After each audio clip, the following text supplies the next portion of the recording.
SUBNOR Beograda je protiv krivične prijave koja je napravljena protiv Ace Đerića. Odličan student, odličan čovek, dobar drug i ono što je nama u SUBNOR-u posebno bitno, veliki antifašizam. Jer antifašizam je jedna od stvari na kojima se i temelji naše udruženje koje zove Savez udruženja boraca nasledničkog rata 41-45. Aca Đerić je zaslužio ne samo od strane njegovih drugova najbližnjih, nego i od šire javnosti da bude podržan. Dečko koji nema problema sa zakonom, dečko koji nije društveni problem, mora da ima zaštitu i podršku. A koga će, ako ne pre svojih drugova, a mi iz SUBNOR-a Beograda smo njegovi drugovi. Kad pogledamo ko je napao Acu tog dana, i ne samo tog dana, par puta, nije to slučajno Aca Đerić odabran da bude on napadnut.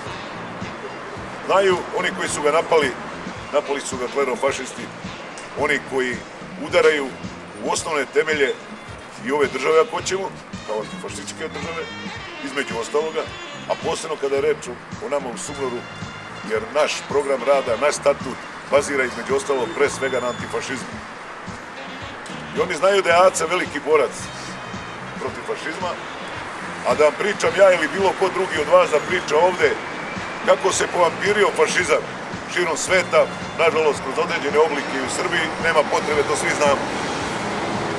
Znajući za to, oni su Acu Đerića napali. Junački su ga onako napali, njih dvojica, on sam.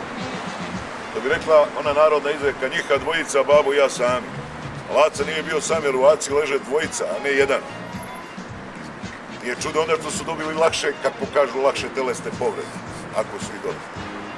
Lično, van ovoga o čemu pričam, kao čovek, a ne kao predsjednik SUBNOR-a, kažem, Aco, trebalo je još više dobiti povrede.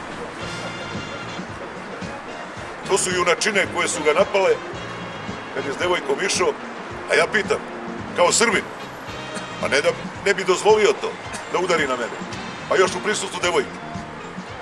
Poginuo bi. I Aca je pravilno postupio što je pružio. Samo što su se oni prevarili, misli naiće na nekom mlakonju koji će tek tako da, pa nemojte me, pa znate ovo, pa ono. Aca nije takav.